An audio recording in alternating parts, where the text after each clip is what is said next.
Hey, what's up, everybody? Welcome back to the Bigfoot Report. I am Wayne, your host, joined as always by my partner in crime, the lovely, the talented Miss Tiffany. What's up, ma'am? I kind of sort of sound like a human. Kinda, yeah. You don't sound quite so manly. I can still go real low though. It just makes me cough. That stinking ass cough lasts for eternity. Yeah. Whatever. Loser. Yeah, whatever. I feel stupid after doing that. I'm so sorry, y'all. I'm rubbing off. What's going on out there, everybody? We got all of our rugulas in here. I see that. Miss Naoma. I love you, ma'am. Bristol. Chris Blaylock. God, I never see Chris. Where have you been? She's here every show, man. And her husband, Mr. Goonie. T. Roy. What's up, my brother from another mother? And I know there's more. Yeah. Erica. How are you doing, ma'am? Thank you so much. Sandra Piper. I love you, ma'am. You are an OG. She is an original gangsta. Thank you, Chris. That was nice. Miss Stormy. Thank you, ma'am. Just a few of our favorite people on the planet. Goonie Goo Goo just slapped us with $1.99. Thank you so much, buddy. You're amazing. What has been going on with you, ma'am? And if y'all notice, we're taking the hell out of our time. And go ahead, Tiffany, tell them why we're taking the hell out of our time. We're taking our time because I've been talking to our guest since last week, and he reached out to me Sunday and said, "Hey, here's the email. You can send me the link." I sent him the link, and everything, it's just show luck. That's just what it is. And I messaged him and said, "Hey, we're ready when you are." And he said, "Okay, I'm going to his house because it's two of them tonight." And he said, "I'll be there in 15 minutes." The show starts in 5. So I'm like, yeah, well, we're going to be live already. So, and that's in every email that we send our guests. Hey, show starts at 7. We ask our guests to be there at 6:50. Yeah. And they confirm that. Yeah. Well, anyway, didn't happen. So there are currently no guests backstage right now. So we're just going to take our time. Yeah. We're just going to chat. Yeah, we got these bills to pay. I say we just go ahead and get them up out the way, and then we'll just talk about whatever, because Manimal Research has an outing at the LBL coming up in just a few short days, and I cannot friggin' wait.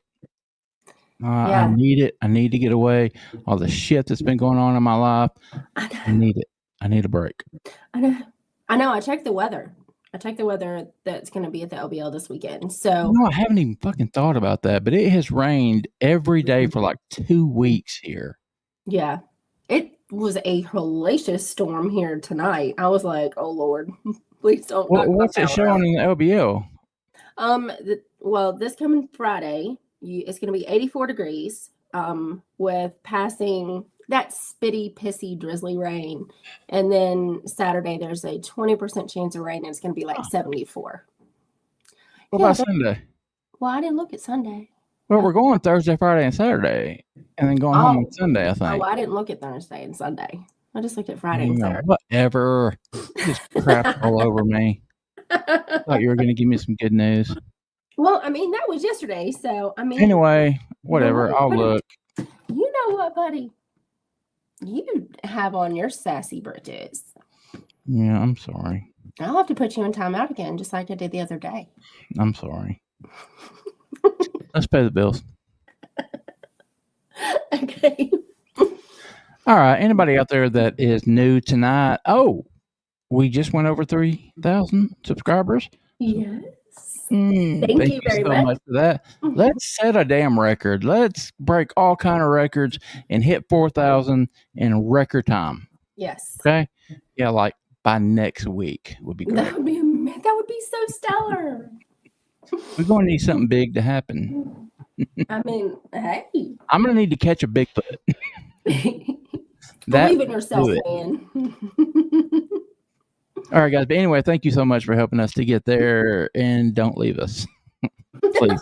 We don't need the number going down. We need it to keep going in the right direction. So if you're new tonight, do us a solid. Please hit that subscribe button. We would greatly, greatly appreciate it. And if you would like to be on with Wayne and I, you can reach out to both of us, Wayne at paranormalworldproductions.com or me, Tiffany at paranormalworldproductions.com, and we will schedule you on the show. We will. We will schedule the hell out of you. Yes, we will. Paranormalworldproductions.com is the name of our website. All kinds of shit going on over there. Mm-hmm. It's been popping. Yeah. You can sign up for the Bigfoot newsletter. Check out all of the shows under the studio's umbrella. Brian's fucking made another podcast. He's like Superman. Like you don't have enough. Dude. I know. Chill out. He sent us that teaser for his new episode of it today. I haven't had a chance to listen to it just yet because I've been so busy today. Yeah. But I'm going to. But God, dude, slow down. That's good. There's so much content that if you guys have not checked out paranormalworldproductions.com, you're doing yourself a disservice. Get over there and check it out, please. And when our guests come in, if you have any questions for them this evening, please just put them in all capital letters for me. We highlight them throughout the show, and then we do a rapid fire Q&A at the end of the show. So if you would just be a dear and put them in all capital letters for me. Manimalresearch.org is the website for the organization that I founded. Miss Chris, the lovely and talented and beautiful and awesome Miss Chris Blaylock, built the website. She is the administrator. She handles all of that stuff over there. Did an amazing job. Head over there and check it out so that she feels good about herself. Pick you up some merch. Why was that so funny? I want her to feel good. It just struck me funny the way you said it. Just head over there. Just make her feel good about herself. We all need to feel good about ourselves. You're watching the show. That makes us feel good. It just struck me funny. Go to the website. Make Chris feel good. Whatever. She really has done an amazing job over there. There's merch over there that you can pick up. We would greatly, greatly appreciate that. We feel like it is very reasonably priced. If you are experiencing any activity or anything on your property that you think could be Bigfoot or just cryptid, I mean, Dogman, if you're into that kind of thing, anything going on your property that you just can't explain, that you need someone to come and check out, we would love to be the ones that you trust with that. Also, if you would like to be one of the people that go out and check those properties, we would love to talk to you about getting involved in our organization. So the way to do that is heading over to manimalresearch.org. And we also would ask if you would become a channel member with us. It's just $1.99 a month. We give you so many extra perks. You have Discord. You get all the inside scoop on everything from Wayne and I. I am super active in Discord. I'm putting stuff up there all the time. And it's just $1.99. It just helps us to cover the cost of doing the show. So $2 is $2, but you get enough $2 and it really does make a difference. And we can do some really cool things for y'all. Yeah. So, it adds up. It certainly does. All right. And as I just noticed, our guest just popped in. Mm-hmm. They are backstage. Looks like we got a Jim and a Joe. Yes, Joe Jenkins and Jim Peters.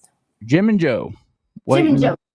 Patiently backstage. Before we get them, I do want to ask you guys to look down there. Where's that? Oh, sorry. Friendly. Yeah, whatever. Look down there at the bottom. You see that Cash App and the Venmo. Y'all, we're just poor people trying to put out a podcast, entertain you people. It don't cost y'all nothing to watch. It's free. Right. Wherever you get it, podcast or here on YouTube. If you want to help us out and help us to continue to put this content out and do it bigger and better and do more, we would appreciate that. You guys used to help us with the super stickers, but and if you still want to do that, that's awesome. But we have given you guys another way to help. That would be the Cash App and or the Venmo down at the bottom there. The reason that we've asked you is we don't get hit with near the fees if you do Cash App or Venmo, and we get the money right away instead of waiting a month like YouTube does. They pay monthly, and only when you hit a certain plateau will they pay you. So yeah, that's just another option where I don't want to sound like I'm begging, but everything you see tonight costs money, and we need it. So if you would help out, we would appreciate it. Absolutely. Absolutely. All right. Well, since it looks like we got our guests backstage, Tiffany, you have been dealing with them. Tell everybody about what they can expect tonight. Well, I was on Doug Hatchek's podcast because he had messaged me, Doug did, and said, hey, I'm going to play your 30-second spot tonight for Dogman Terror in the Woods. And I still find that very surreal. So I watch it every time he texts me and tells me it's going to be on there. So he had played it on their interview, and I just kept listening. And I was like, I just kept listening. And I'm like, well, this is really intriguing. So I vet everybody as much as I can. And they have their Facebook, the Squatchers. And I think the title of their interview was The Big Muddy Monsters. I mean, I have audio clips, you guys. I'm just looking forward to getting in it and getting all the context and the backstory. And I'm just really looking forward to it. All right. With all of that said and out of the way, we're just going to bring out Jim and Joe. What's up, fellas? Hello. Howdy. Hi. Hi. Hope that you guys are doing well. Where are you at right now? What state? We're in Illinois, Southern Illinois. Oh, sorry about that. You are in Illinois. All right. What's Yeah, the We're in what's the southern tip of it. what's the sightings like that up there? Is that area pretty much prevalent with it, or are y'all known for it, or what? Right now, Illinois ranks 5th in sightings. Those are from statistics from BFRO and some other places, but we're 5th as far as sightings are reported sightings. Well, 5 out of 50 ain't bad, y'all. Right. All right. If you don't mind, which one's Jim? Which one's Joe? I'm Jim. Joe. Jim and Joe. All right. We'll start with Jim. Jim, buddy, tell us how you got your start in Bigfoot. Was it a sighting? Was it an encounter? How long ago? What happened?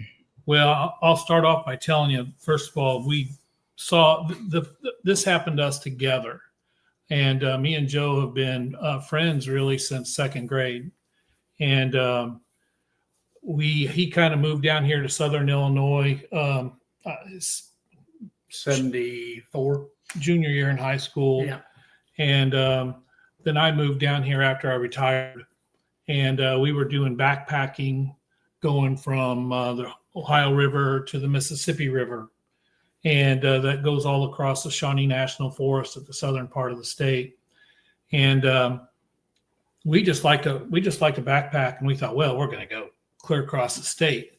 We didn't quite make it clear across the state, but we did make it quite a ways, 3/4 of the way probably. And one particular night when we were both together, we had found this spot where we really enjoyed camping. It's just a beautiful spot out there. And it was in the Garden of the Gods wilderness in the Shawnee National Forest. And so, yeah, we liked to camp there because it was on top of a bluff, and you could see into Kentucky from where we were at. You could see like 2 or 3 counties, Yeah. right? And So that's the night we did it. So we saw it together, not saw it, but heard what kicked it all off together. So Yeah, we found this spot that we really liked along the trail, and so we'd been there several times. And then this one night, about 4:30 in the morning, it was chilly outside. One of us, my cousin was with us. There's three of us. He got up and started stoking up the fire. Well, Jim woke up and got up, and they were talking. We sleep in hammocks whenever we hike. That way you can put it up wherever you're at along the trail. And I heard them talking. And I thought, well, I'll get up too and get by the fire. And we just all talk and stand around. And we heard. You got to tell about the UFO first? Oh, go ahead. Yeah, I didn't see that. Yeah. Okay. I missed that. Before we heard anything that evening, our camp was set up. It was nighttime, and a fellow that was with us, it's Joe's cousin, he had walked over to the edge of the bluff and was standing there. It's dark, and you know, when it gets dark out there, you can't see your hand in front of your face.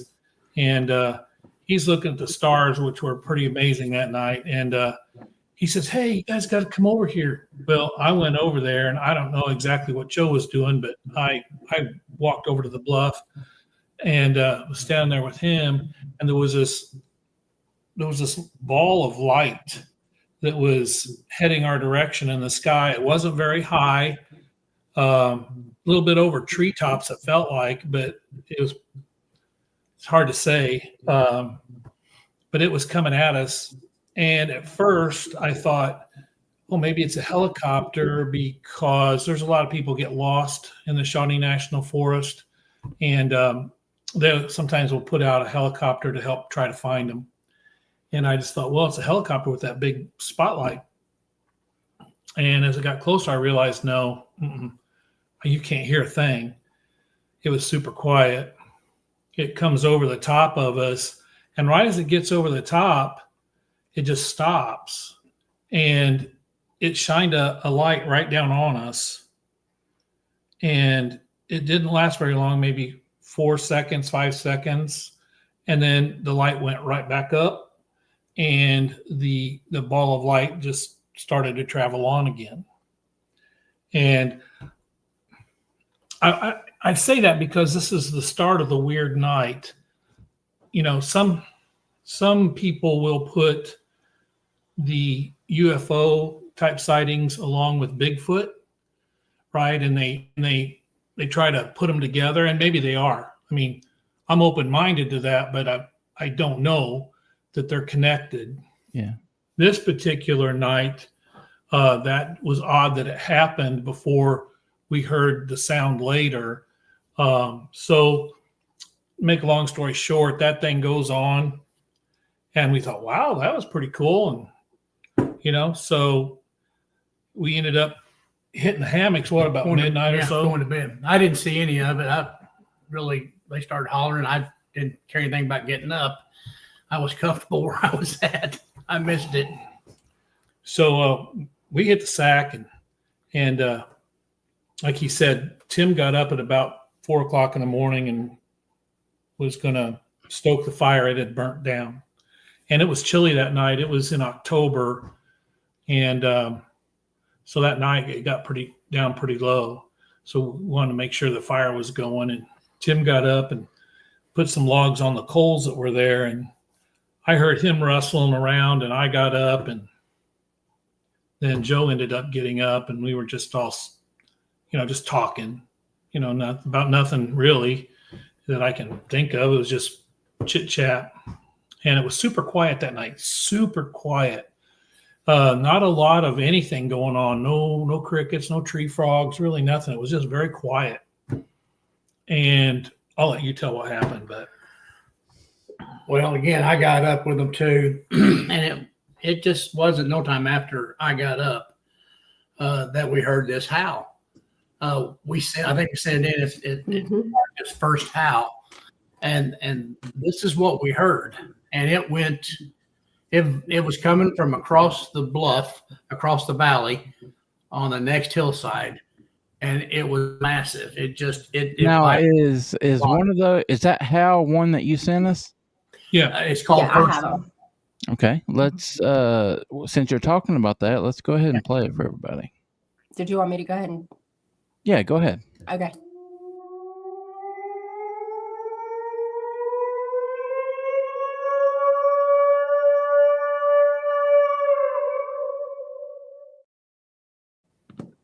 Play it again, Tiffany. So yes, sir.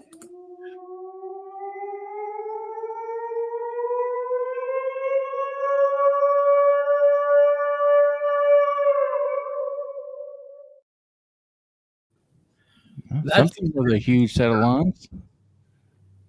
Yes, yeah, and it's huge. And then We do. I looked at Jim because I mean I've been out in the woods there a ton searching for people.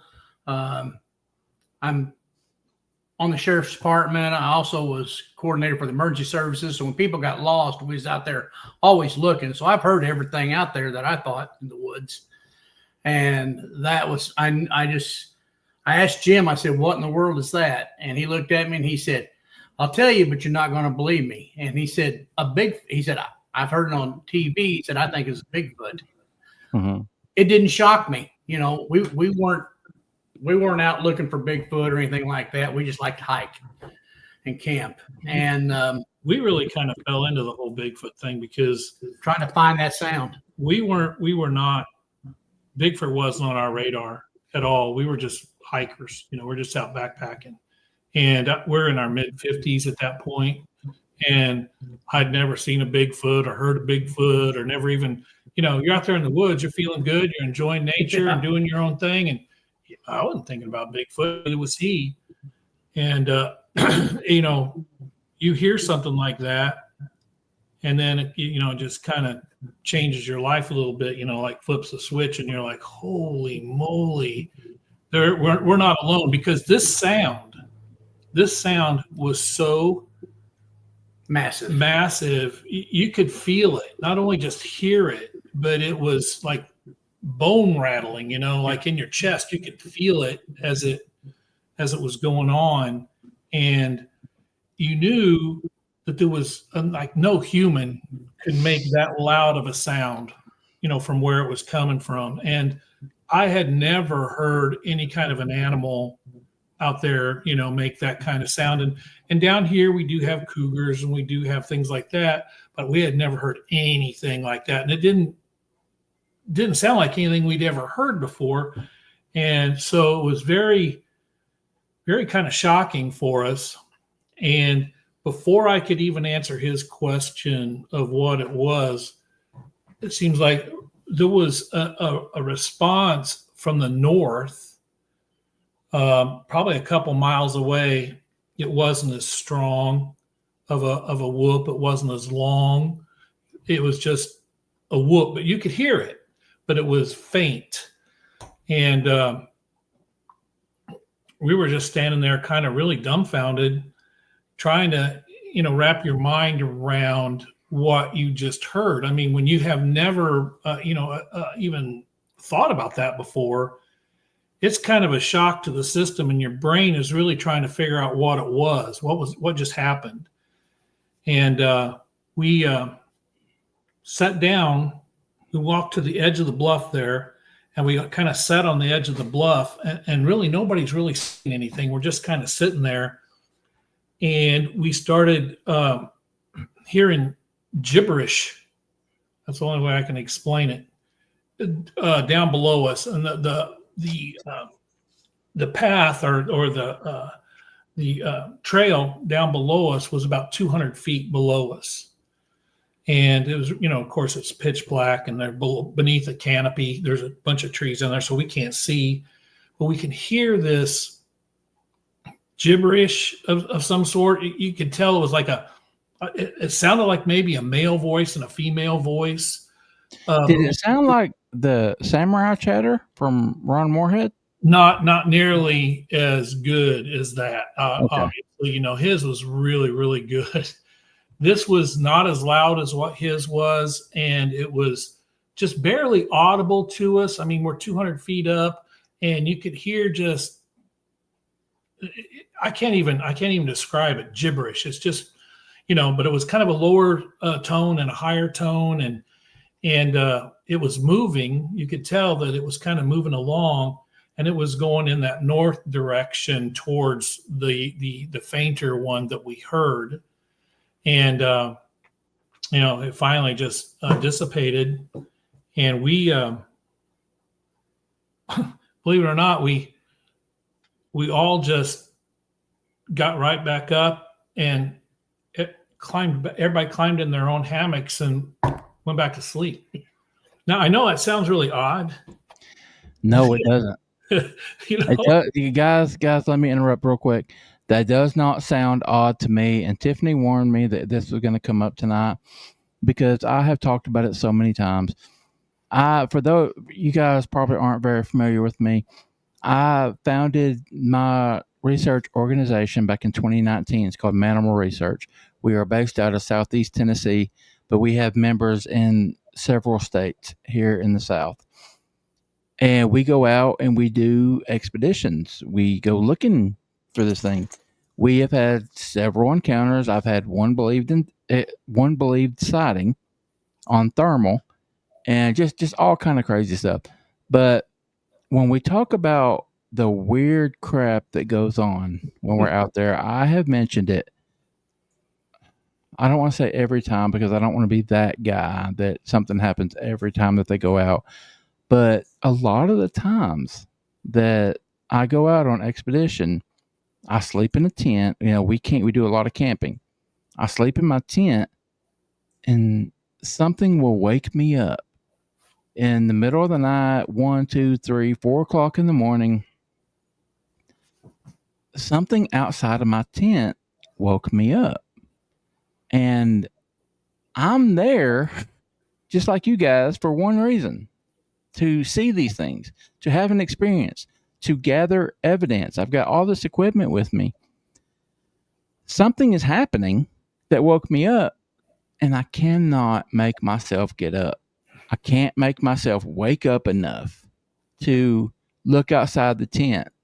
I just go back to sleep, and I can't explain it.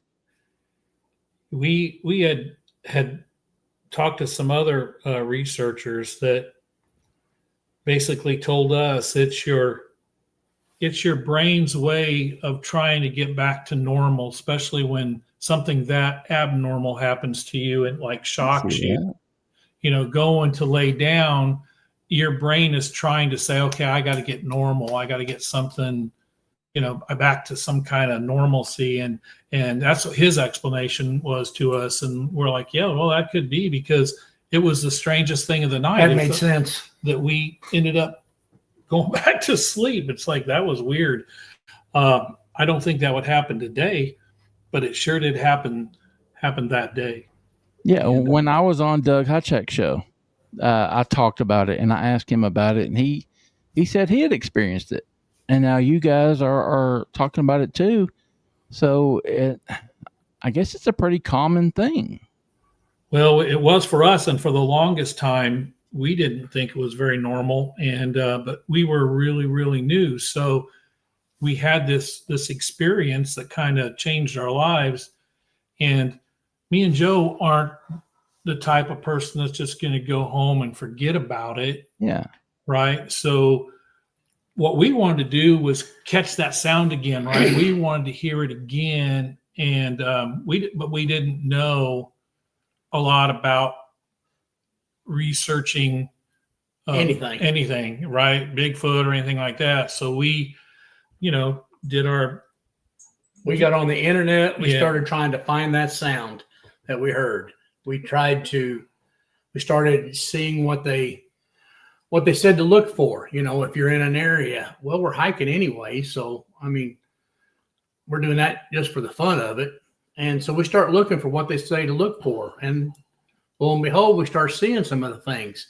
But we didn't start looking first. We started listening first, right? That's what we started doing, listening. And we went out and bought cheap little recorders, handheld, voice recorders, right? Yeah. Yeah. Yeah. And $30 on Amazon. We bought several of those, and we'd put those out when we were backpacking, just tape it to a tree and, keep going, pick them up on our way back. Or if we weren't camping that particular weekend, because we're both married and, got grandkids and all other kinds of stuff. So if we couldn't go out camping, sometimes we were able to get out on a side-by-side or something, get out in the middle of nowhere and tape them to trees and then come back in and go back later to pick them up. Yep. And so that's what we did. And we put these all over the Shawnee National Forest. And then we'd go back, and we did it the old-fashioned way. We just listened to them, right? And it took hours and hours and hours. I bet you I've got 300 or 400, 500 hours of just listening. Oh, Mostly to crickets. But every once in a while, it's like fishing, and all of a sudden you get that, and you're like, oh my gosh, yeah, that's a good one. And we started collecting these audio recordings of strangeness, right? And keeping them in a database there. And we've, over the few years that we were doing that, we realized that there was three spots that were active for us all the time. More often than not, I should say, that they were active all the time. There was other places you could put a recorder out and you never get anything but crickets, but we were always getting either tree knocks or some kind of a howl or some kind of an unexplained phenomena out in the woods.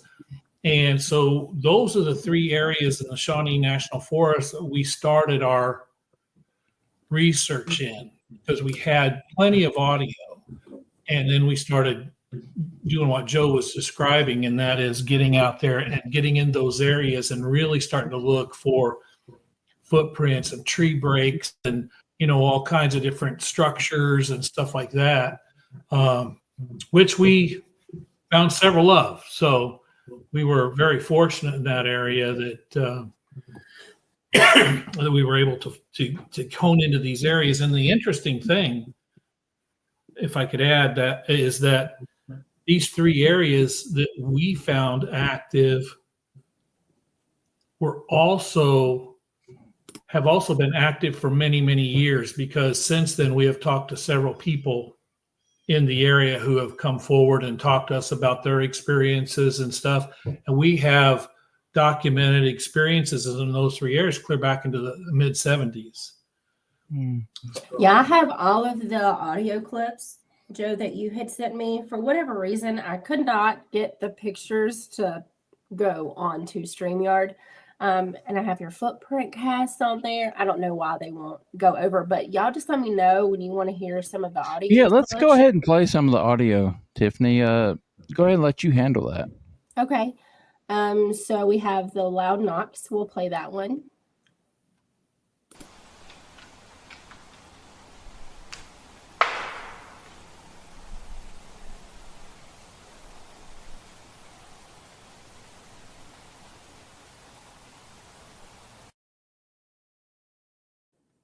Or knock, you can actually, if you play it again and listen, you can actually hear the step before the tree knock, where it's stepping down on and breaking a few sticks before it knocks, because there was some clutter on the ground.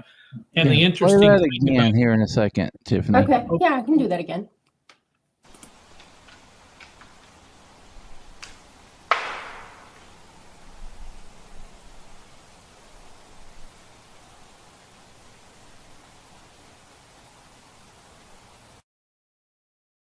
Yeah, I definitely hear what you're talking about. It sounds like something stepping on. Right? Yeah, stepping on some sticks or some little sticks or something before it makes it smash. And one of the things about that knock and other loud knocks that we get now is that it seems like they knock on a tree that's either right next to or very, very close to proximity where I put my recorder. It didn't start out that way, but we put these recorders out all the time in the same locations. Okay. So it's almost like they know and are knocking on the tree really close to my recorder to say, yeah, I see your recorder. And sometimes it's like they're messing with me because it's just too close, to be a coincidence when it happens all the time. Right, And we they're get like- tons. They're like, We I get see. tons of knocks that are out there far off, and you can hear them, and you can hear a response back.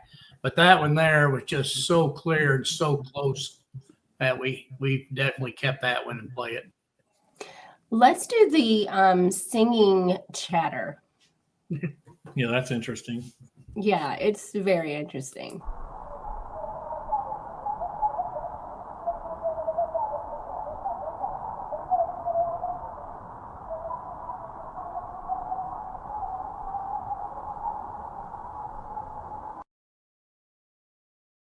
Play it again, Tiffany.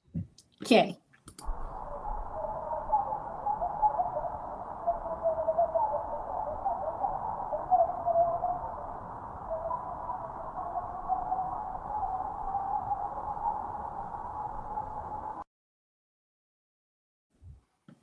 Now, what the hell do y'all make of that? And bear in mind, when we put our recorders out, we are deep in the woods or are on private property, and the private property where we're at is surrounded by Shawnee National Forest. So, I mean, We do our best to keep the recorders away from any houses or people that could, contaminate the recording. Yeah. And yeah, you listen to that and it's in the middle of the woods and you're like, what on earth is that? And the only thing we could say is it kind of sounds like some kind of singing. And I know that sounds really odd, but I've heard it. I've heard it before, guys. wow. Oh, so there's great. some kind of singing going on out there, and you can't make out what they're saying, but it's got some kind of rhythm to it. It's just weird. They were just jamming right along. We got Illinois How. Is that what's next? Mm-hmm.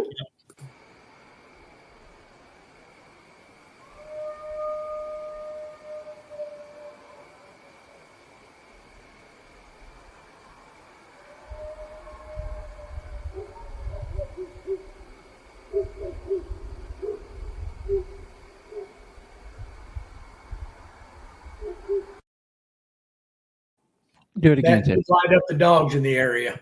All right. Do it one more time, Tiff. Okay.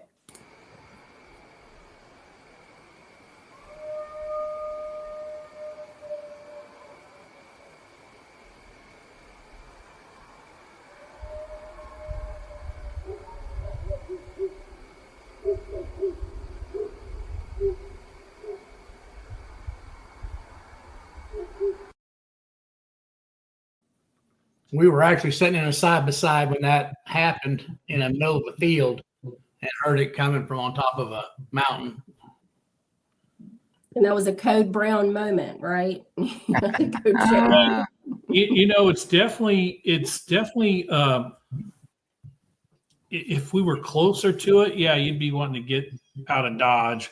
But we had been in this side by side, and we had just been kind of scanning this area, and it's probably, I don't know, 10 o'clock at night, 10:30, and we had turned it off, and we're just sitting there kind of listening, and of course we have thermals and stuff like that, so we were just kind of therming the edge of the woods and that kind of stuff, and then all of a sudden, out of nowhere, this howl comes from, I guess it would have been from the north of us. Yes, yeah, it's north. And so, yeah, that was interesting. That was a nice howl to catch. Let's do Sight to Scream.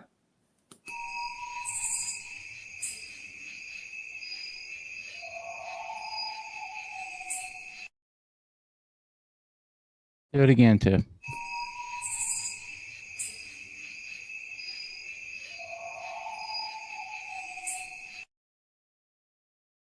That one's interesting to me, guys. I don't know what to make of that. Yeah, we don't either. Most of them. Attributed a lot, so many that we catch are coyotes. We've heard so many coyotes on our recordings that that when one doesn't sound like coyote, that catches our attention, and that was definitely an odd sound. Yeah, I mean, we catch so many coyotes that I could almost tell you the tribe they're from. But Now, all of this is happening in the same region of Illinois? We got 3 spots. yeah, matter of fact, everything is within a 40-mile radius. And you said you couldn't get the pictures that we sent? I didn't. I couldn't. Like, I could try to upload them on StreamYard, but it wouldn't come through when I tried to process the photo. I wonder if we could show them from our phone, if that would do it on there for. You could, Yeah, because I yeah.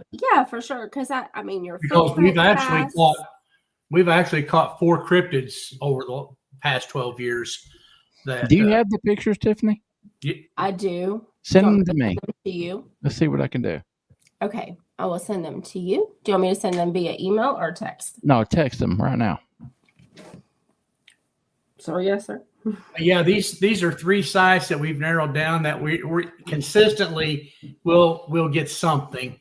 Not every time, but I mean, it's worth going back and putting up recorders or going out and hiking that area because we're inevitably in those spots we're going to see or hear or feel something. Yeah, I mean, there's been times, and I think you guys, since you camp and you guys do a lot of that out in the woods, that it's pretty relaxing when you go out in the woods. You're with nature and you're enjoying yourself, and it's very, very calm and relaxing. At least it is to me. But we've had occasions where we go into the woods and in Same place. Yeah, in areas that we've been in multiple times. And all of a sudden we get this feeling of dread and you just want to get the heck out of there. And, all of a sudden you might not even feel good, or you get a little dizzy, or you get, you just want out. And So do you think that's like the infrasound y'all are getting hit with? well, we wondered Probably. that. I mean, that's one of the things that, some people have told us, well, you probably got hit with infrasound. That you can't hear it, but it's really making you feel that dread, Right. and that flight or flight. You want to get out, right? And these, like I said, these are in areas we've been in many times, and it just feel great, and and it's very relaxing. And then other times you're walking in, and it's like you're not welcome. Well, sometimes I wonder if it is the and I hate to keep using his encounter as a reference, but I'm just saying. So when Brian was up in Radium, he was terrified. He was like scared shitless. Okay. But when he experienced what he experienced this past time, he didn't have a care in the world, and he was closer to this one. So I'm wondering if it's just the energy that these things are putting off that you are picking up on. Yeah, it could be. I mean, it's either some kind of energy or infrasound or something, but they're definitely something's hitting us in a way that it normally doesn't. Mhm. And it doesn't happen that often. I mean, it may be a couple times. Maybe one of the rogue alpha males are coming through and they're like, "You're in my way." we don't. So, real quick, Tiffany, did you send me 3 pictures? I sent you. I got 3. 2 prints and something else. Oh, well, what I sent you didn't go through. Hold on. Killing me, woman. Hey, technology is only good when it works. Well, this is a print. Mm-hmm. Oh yeah, you got that one up. Now that on that print, you can see the big toe and the little toe, and the other toes are kind of missing. When we pulled that up, we realized that there was a root underneath where those other toes, they were laying right on top of the root that was above the dirt, and so that's why those look like they're missing. You got the big toe and little toe. The other toes were like, well, they were on top of that root. All right, I just sent you 2 other ones. Okay, well, let me see what I got. Okay. And one of these pictures I pulled off of y'all's interview with Doug Hatchek with the nest. Oh, Oh, okay. yeah. Yeah. Yeah. Well, you was see which one I got up there. If you want to go ahead and share it or let them be talking about it. okay. So let's talk about this one. Okay. That one was taken actually on a trail cam. And I had my trail cam set in an area that we had multiple structures that were found on this site. And so I thought, well, I'm going to point my trail cam in the direction of those two different structures that we found right there. And those structures were probably only about 25 or 30 feet apart. So we decided, yeah, I'm going to just stick one there and see what happens. Well, that trail cam had sat there for months, and you get a deer or you get a coyote, but nothing, right? And I have my trail cam set for 10-second video instead of taking pictures. Mm-hmm. Well, that particular was in February. It was about 11:30 at night, and it was about 30 degrees outside, and a coyote had run through and set the camera off. But it was just that fast. Matter of fact, I could only see the tail of it as it went through. And then I had like 8 seconds of, just looking at the woods.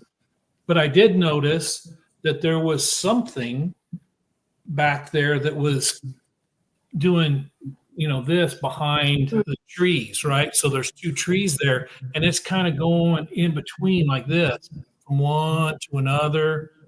And I froze it on my computer when it was right in the middle. Mm-hmm. And I still couldn't really see what was going on. There was something there. And we sent it to Jesus or Jesus Pan. I'm not really sure how you pronounce his name.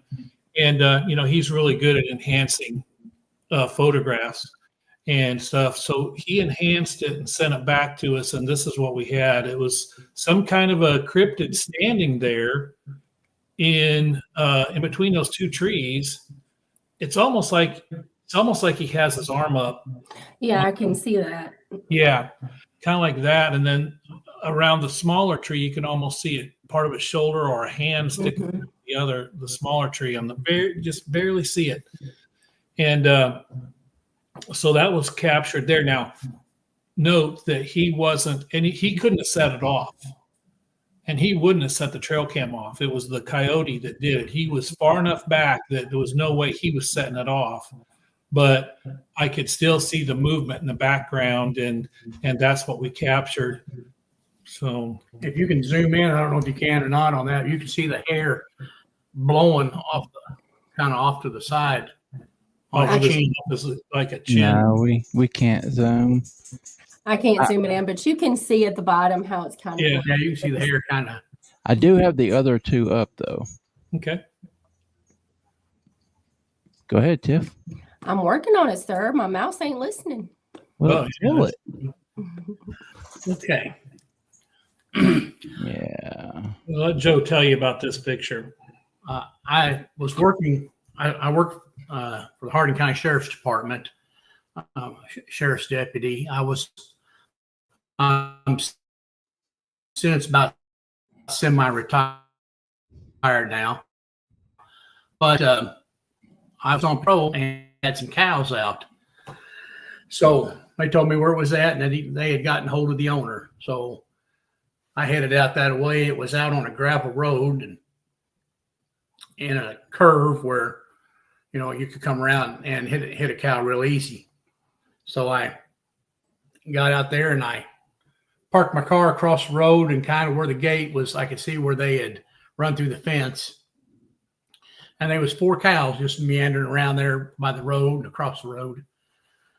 And I got out and started trying to get them to move, and got them heading back into the field. And once you get one going, the rest of them started following. I just kept on until I got them in there. Then I tied up some yellow caution tape where the fence was. I pulled my car up beside where the fence was broke down, and I was just sitting there waiting, watching the field. And I counted. I had 4 cows that was out, and I counted all the cows in the field, And I don't know if we sent you the picture where you can see the cows in the field with this thing. You did. I'll send that to Wayne. I have that one. It was I'm just counting cattle, and that wasn't across the field. Well, I sat there probably 25 minutes, and I seen some movement in the rearview mirror, and it was a guy pulling up a pickup truck. I got out of my car, and I walked back to him, and I told him, I said, hey, you got, I don't know, 20 cows in there, and you had 4 cows out. You got 20 cows altogether, just in case he had some others missing I didn't find. And I got a call from dispatch that I had another call I need to go on. So I just turned around to get back in my car, and I looked across the field, and I seen this black up there in the field, and I thought, I told the guy, I said, you got a cow out up there. And he looked over there, and it was up in the woods, and he said, well, crap. He said, they broke the fence over there too. I kept looking at it while I was getting in the car. I thought, it just doesn't look right. And so I got my camera because I couldn't really see it that close. I just assumed that it was a cow. And it hadn't been there the whole time I was sitting there. Yes. That field is, from where my car was, is 433 feet over to the edge of the woods, according to Google Earth. And those cows, when I took that picture, were halfway across the field. And that's my zooming in on it. The original picture's back even farther. But I zoomed in, I took a picture, and I got my car and took off because I knew I had another call to go on. I got back out on the highway, and I looked down at my phone. I thought, well, I can zoom in a little farther with that. And I zoomed in, and that's what I saw. That was the picture I saw. Well, we were at the Big Muddy Monster Festival year before last. And we had our photos just had them out where people could look through them. And this lady came up. She started thumbing through it, and she got that picture there. She just stopped. She said, who took this picture? I told her, I said, I did. And I told her the story. And she said, that's a primate. And I thought, that's a Bigfoot. But she started pointing things out on it. And she said, I'm a primatologist. And she said, I've had hundreds of pictures sent to me that it was a Bigfoot. She said, I'm telling you, this is a primate. And she pointed to the shoulder on the, well, if you're looking at it the way we are on the left-hand side, you see a little tuft on the shoulder. You see a little, where it's kind of pulled up. And she said, that's primates do that. Their hair tufts up. And she zoomed in where the chest was and showed where it was bare and they're all the right proportions. And you can see the elbow bent and the arm across the chest like that. And the other arm is laying up here on a tree stump. Yeah, you can see the darkness of his fist right there in the center of his chest. You can see where the elbow bends there, and you can see that tuft up there she was talking about on the shoulder. And kind of has that gorilla type conical head to it. And looks like he's just kind of sitting there relaxing, really. But anyway, she asked if I'd send her that picture. I did. I sent it to her phone. And so last year we did they asked us to do a presentation. We did a presentation at the theater there and showed all of our photos. Well, afterwards, she come up to us and said, hey, I'm the one that you gave that photo to. And I said, well, what happened with it? She said, I sent it to every one of my colleagues with the caption, what is this? And I said, what'd they say? And she said, every one of them answered back the same thing. It's a gorilla. In Illinois. In county watching cows. Yeah. Yeah, I know. But the gorilla are really prevalent in Illinois. Yeah, I mean it's definitely something, and but I don't think it wasn't there for 25 minutes. I sat there looking at those woods. I was looking right out my car window, and it wasn't there for those 20 minutes. So this whole thing, from the time he walked back to the back of his car, talked to that guy, and then turned around, that's when it showed up. So, I mean, it showed up within, a few seconds of him being back there, but it wasn't there for 20 minutes as he was scanning the field. So where it came from, or how it got there so fast, I don't know. Was it squatted down? I have no idea. It just was there when I turned around to come back get my car. He said that. So we having burgers tonight, honey. Okay, Tiff, what other pictures? This nest. Oh yeah. Yeah. That nest it took us a while to find that. Another individual that was a sheriff's deputy, he'd long since retired, but it was on his property, and somebody that was hunting on it come back and told him, said, there is a large nest on the ground over there in your woods. He said, I don't know what would build a nest like that. Well, he got hold of us, and we went in the first year and tried to find it, and it was too growed up in the summertime, and we never did find it. But that winter, the first time there was a little bit of a snow, we flew a drone over it where we could kind of map out where there's big round spots.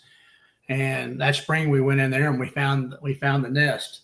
That nest was, when you see those, it's hard to tell in the picture, but those bigger sticks you see going around there are probably 3.5 inches in diameter and probably 20 foot long going around there. It was, probably 14 foot across and about 4 foot tall. And right now, of course, there's no greenery in it, but we're a year later from when the guy spotted it, when it was nice and green and there was still leaf and stuff on it, right? Pine needles and whatnot. But now it's a year later, everything's gone, and only thing that was left was the weave of the sticks that were weaved together. The picture you have of the footprint, that was also in that area. Yeah, that was also found in that area where the nest was. And I think you have a creature that's on a thermal that we sent. That was also where this nest, in the same woods where this nest was. So. Yeah, he was standing in a gully and the branch was across his forehead. Okay, that's a different one. Yeah, that's in a different. Oh, that's a different one. Okay. Yeah. Okay, well, I think we have already established that there's going to need to be a round two. Yeah, it's an guys? hour already. We are already at an hour, and we have a few questions, so we're going to get into those if you don't mind. Sure, no, please. All right, these are our rapid fire Q&A. We want you to answer it, fully, but keep in mind we're trying to get to them quick. Okay. All right, first one is from T-Roy. Do you think light was just a light, or were you scanned? What? Well, when the thing came over and stopped, okay, and shined the light down on us, I mean, it didn't feel any different than just being lit up. So I don't know if we were scanned or not. I mean, it's a possibility, but it didn't feel any different. It just, all of a sudden we were standing in light instead of darkness. And then it took off just about as fast as it got there. So hard to say, but I'd be open to that idea. Okay. Next one coming from my great friend, Miss Naoma Finn. How far are you from Scott AFB? 2 hours and 15 minutes, something like that. Okay. All right, Miss Chris Blaylock, another amazing friend of mine. How close do you think you was away from the howl? Half mile. Half a mile. Close. Yeah, but you got to remember, it was on one hill. We were on the other hill. There's just a valley in between us, and that's why there's such an echo there. But so yeah, as the crow flies, it's just from one ridge to the next. All right, Joe Pat, are you guys armed just in case the feeling of dread becomes something more? Always armed. I agree. I cannot preach that enough. I am too, guys. I'm glad you said that. Yeah. I mean, I don't think either of us we're not going out there to shoot one. No. But like you said, it's we're trying to be protected, and we also live in a very snaky area. Go out there to protect yourself and who you're with, not to kill anything, just protection. Yep. I agree 1,000%. All right, T-Roy, Is that an entry hole at bottom center? Of the nest. Oh, no, Can we pull that? it was There you all, go. yeah, you had He's to talking step right over there. in it. Yeah, well, I didn't see that. I don't know about that. Not that I know of. I think you had to have stepped over in it. Which I'm really, going to have to look at that closer. I had never really paid attention to that, but I don't think so because we walked all around it. I actually got inside of it and I stepped over it in one section to get in it. and he's got some short legs. I'm telling you. Yeah. All right. Well, last question. Sticking with the nest, my great buddy Alan. What did the ends of the trees in the nest look like? Broken, twisted, or cut? They were Broken. definitely broken and twisted, both in the nest. Yeah, we didn't notice any cuts. No cuts at all. We were so excited when we found it. I mean, we took a couple pictures of it. We looked around for anything, hair, anything like it. We didn't see anything, but You got to remember, it was a year later when we found it after the guy originally said it. If there was any hair around, I doubt if it would have stuck around that long through rain and snow and all that kind of stuff. But wind. But we were so excited that we found it. We got a picture of it. We didn't even take a picture of me standing in it for reference. Then again, we are so new at this that it's been a learning process all the way through. Every time we take a picture, we think, why didn't we do this? Every time we do this, we think, why didn't we do that? So it's a learning thing for us. Absolutely. It's a learning thing for everybody. Like we said, guys, we're going to have you back, and we will set that up just immediately if you're okay with that. Sure. Before we get out of here, tell everybody where they can find you. okay, so we're on Facebook at the Squatchers, and it's Squatchers is spelled different. It's SQWATCHERS,